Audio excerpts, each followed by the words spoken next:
Ассалаумағалейкум, қазақ елі. Біздің билікті Путиннің қолшоқпарлары басқарып отыр.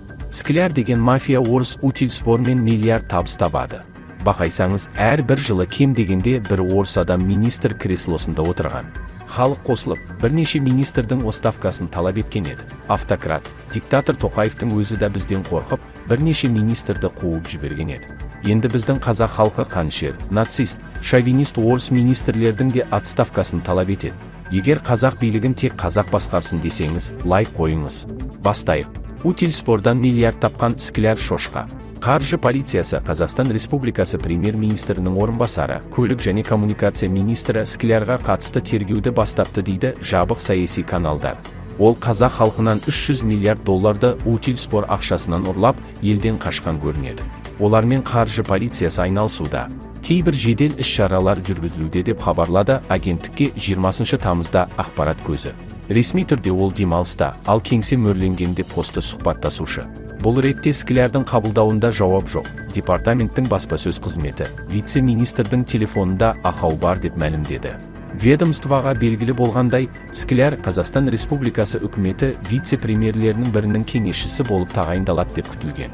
Ал көлік прокуратурасы тілшіге Қазақстан Республикасының қаржы полициясы Склярға қатысты шара қолданып жатқанын, ал Қазақстан Республикасының бас прокуратурасы қадағалап жатқанын растады. Өз кезегінде бас прокуратураның баспасөз қызметі хастаг сауалына теріске шығаратын немесе растайтын жауап берген жоқ. Бізге ресми өтініш жазыңыз деді ЖДД баспасөз қызметі. Жарылатын атом қоятын Ильин. Юрий Ильин деген сұмырай Қазақстанның жерінде атом электростанциясын қоюдың басты лоббисті. Кремльдегі дереккөздердің айтуынша, Юрий Ильин Путиннің шестеркасы, яғни Путин өз бұйрықтарын беретін адам, және ол қазақ билігін, әсіресе әскериленген төтенше жағдай құрамдарына дер кезде қадағалау үшін қойылған. Ильин шошқа Новосибирскіде туылған, кейін танкілер жайлы училище оқусын оқыған. Яғни ол турасынан айтқанда орыстың әскері. Көптеген жылдар бойы Путиннің бұйрығы бойынша Ильин қазақ жеріне атом станциясын қоюды талап етіп отқан. Шығыс Қазақстан және Алматы облыстарының аумағында 2 атом станциясы салынуы керек, деді ол.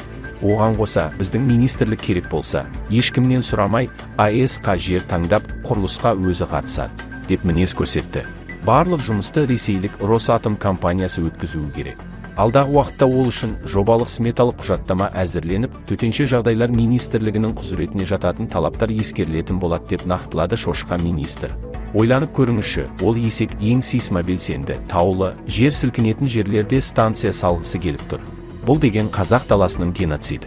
Сонау 1986 жылы Украина КСР ғылым академиясының физика институтында тағылымдамадан өтіп жүргенмін. Ең жақсы уақыт. Бірақ сәуір күндерінің бірінде тыныш ұйықтау мүмкін болмады. Зертхана есігінің ар жағында адамдардың шуы естіліп, басылмады.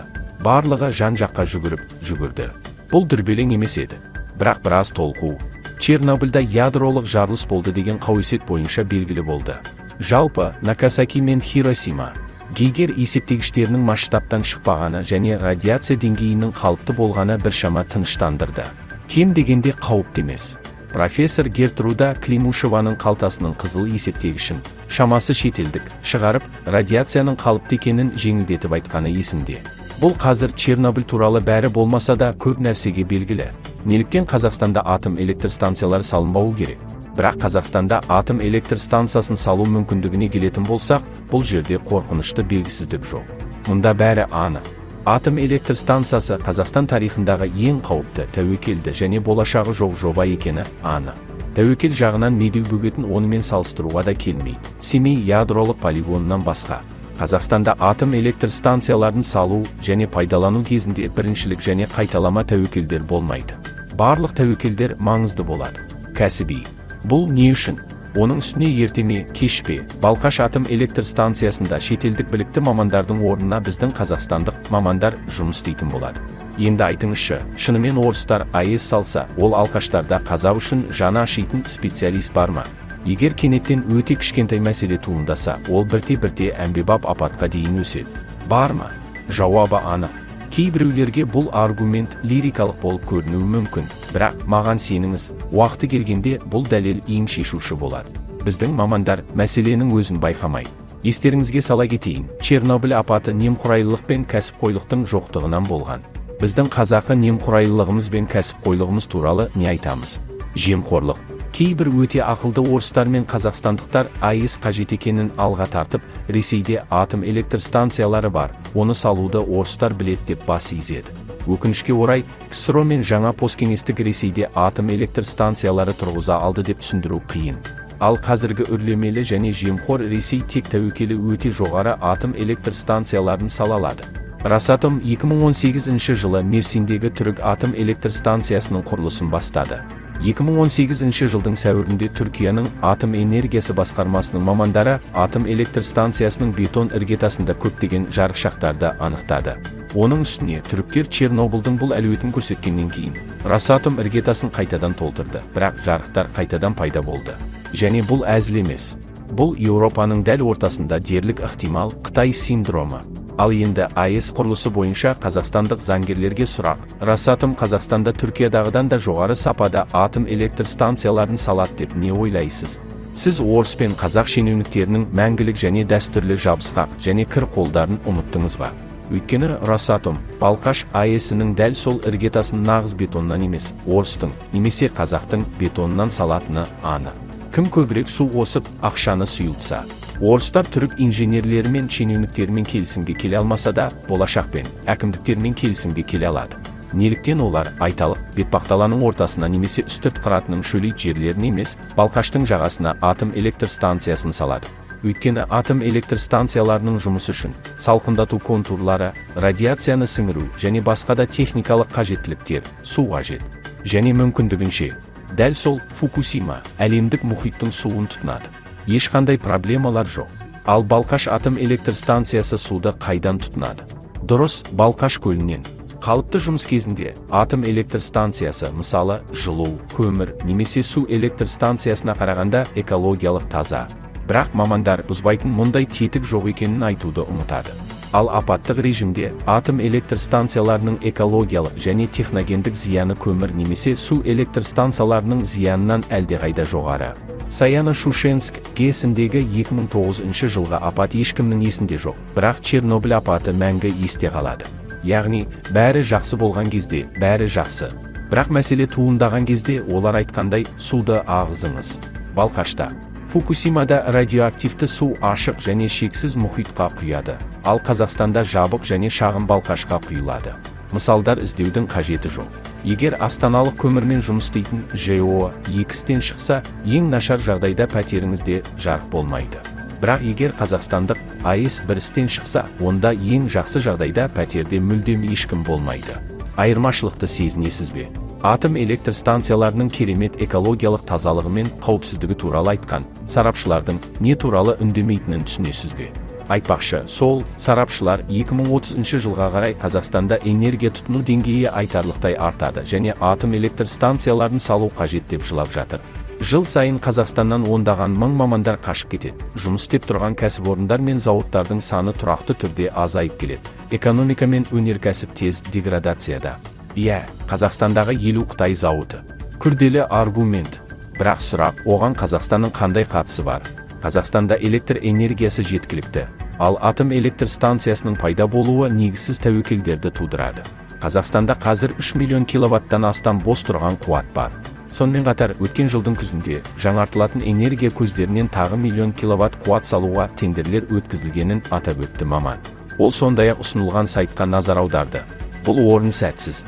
Бұл идея кеңес заманында туған. Қазақстанның басым бөлігін электр қуатымен қамтамасыз етуге тиіс. Екібастұздан Шымкент пен Қызылордаға 2000 шақырымға жуық электр желісі тартылды. Мұндай ұзын берілісте динамикалық тұрақтылық мәселесі бар. Оның не екенін түсіну үшін елестетіңіз. Ұзын сым салбырап тұр, оның ортасы желде салбырап тұр. Ортасына сырық қойсаңыз, сым салбырап қалады. Шамамен осылай жолдың ортасына тірек қою үшін сол кездегі Оңтүстік Қазақстан мемлекеттік аудандық электр станциясы жоспарланған. Енді бір жіңішке сымның орнына 3 сымның тұтас бумасы бар. Сонымен қатар мәселені толығымен жоюға мүмкіндік беретін жартылай өткізгіш технологиялар пайда болды. Үлкен көлік торабы. Бұл станцияда бірдеңе болса, Алматы, Қарағанды, Астана жолын жауып тастаймыз. Ал осы жолдың бойымен айтпақшы, көмір Алматыға суды жылыту үшін тасымалданады. Бұл қыс мезгілінде орын алса, Алматы жылусыз қалады. Ал бүкіл қала қатып қалады. ешбір электр қуатын үнемдемейді, өйткені қалалық желілер мұндай тұтынуға арналмаған. Бұл апат болады. Ядролық энергия ешқашан таза емес. Фукусиманы қараңыз, 3 миль аралында ақштағы атом электр станциясындағы апат. Автордың ескертпесі: Чернобылда таза ядролық энергия немесе таза емес, дейді Әсет Наурызбаев. Қалдықтарды бір жерге қою керек. Радиоактивті қалдықтар, олар өте улы, оларды тасымалдау және сақтау өте күрделі және қауіпті оқиға. Бұл бірінші рет. Ал екінші нәрсе, оларды ешкімге жасырып қою керек. Оларға, соның ішінде мүмкіндігі шектеулі жандарға да жете алады. Өте жақсы ниет. Сұрақтар көп, олардың ешқайсысына жауап жоқ. Қазақстанға не экономикалық, не саяси тұрғыдан атом электр станциялары қажет емес. Бұл ел үшін тікелей тәуекелдер. Қазақстан халқы, ең болмағанда Балқаш облысы мен Алматы тұрғындар үшін, деді Наурызбаев. Энергетик: атом электр станциясы ұзақ мерзімді құрылысқа айналып, салынған кезде электр қуаты тым қымбатқа түседі деп қауіптенеді. Оның айтуынша, ондағы электр энергиясының құны жеңілдетілген несие мен салық жеңілдіктерінің өзінде 1 киловатт сағат үшін кемінде 25 теңге болма. Құрыңыз, миллиардты ұрлаңыз және ұмытыңыз. Біз жеделдетілген индустриялық даму бағдарламасы есімізде. Зауыттардың жартысы осы логика бойынша салынған. Олар оны салады, содан кейін оны қалай іске қосу туралы ұзақ уақыт ойлайды. Бүкіл мақұлдау процесс, оның ішінде МАГАТЭ-де халықаралық атом энергиясы. Автордың ескертпесі өтеді. Құрал жабдықпен құрылысты өндіру 10 жылға созылады. Сосын олар нарыққа сай келмеді, онымен не істеу керектігін ойланайық. Ал несие жыл сайын төленетін болады. Сонымен бірге жел және күн электр станцияларын дұрыс басқару біздің тарапымыздан болады. Олар 1,5 жылда салынып, 10-дан астам бере алады. Құны 12 теңге деп сендірді